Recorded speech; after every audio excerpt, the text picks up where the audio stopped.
आपलं भूतळावर आणि तळ लावण्यासाठी काही साधन मिळतं का पाहू. आलं लक्षात.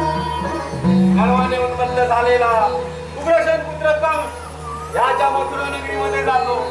त्याला दोन शब्द सुनावतो, त्याचे कान भरतो, तळ लावतो आणि निघून जातो. नारायण नारायण. चला जातो मथुरा नगरीमध्ये.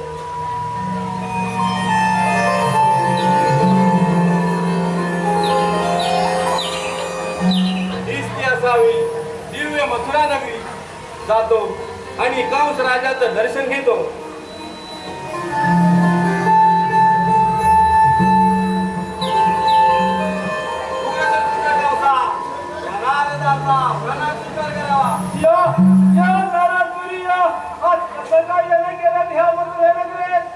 राजन त्रिभुवन गमन करत असता गाव म्हटलं आपल्या मथुरा नगरीमध्ये आणि आपल्या नगरीची भव्यता दिव्यता या डोळ्यांनी पाहू राजन. आणि पाहतो तर काय, स्वर्गाला लाजवे अशी आपली मथुरा नगरी राजन.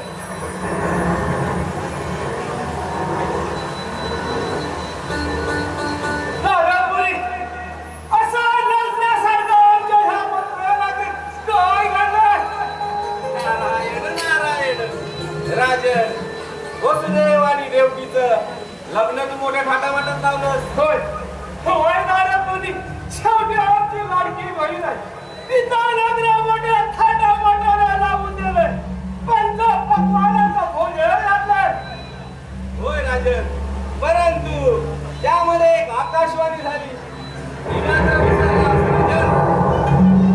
आकाशवाणी कोणती नारदमुनी? आमच्या कानावरती नाही आहे आकाशवाणी. आकाशवाणी झाली राजन आणि ती अशी होती, सावधान कंसा सावधान, देवकीचा 8वा पुत्र या बाजून तुला मरण. राजन अशी आकाशवाणी झालेली नाही. आपण आपल्या मनाला सांगतात. आम्हाला थांबवण्याचा प्रयत्न करताय तुम्ही. नारायण नारायण. राजन जे मी ऐकले ते आपल्या सांगितले राजन. मग आपली काय लागून झाले? त्यांनी काय कर निघा करा. राजन मी तर आपला सावध करण्यासाठी आलेलो, तुम्ही तर नाराज झाला.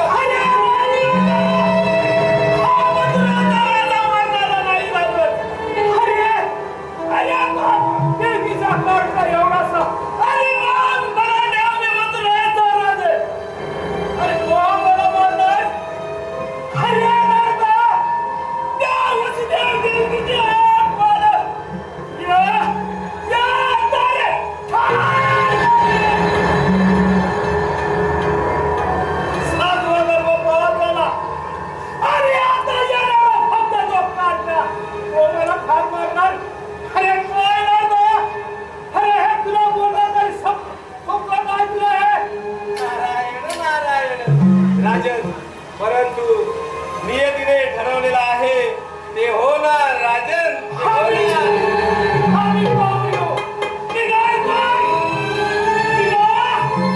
जातो राजन, परंतु जाता जाता एक हिताचा सल्ला देतो राजन. सल्ला?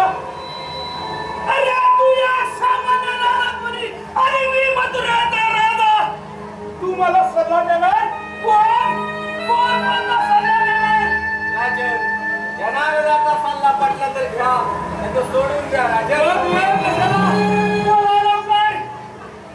कंस राजन एवढा गर्व अहंकार बरा नव्हे राजन.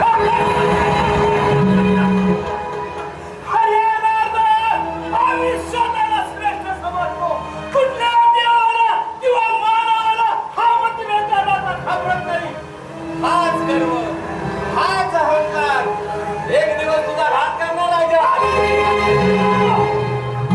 तुम्ही शिकवण्याच्या मला गरज नाही. माझं तर काम झालं.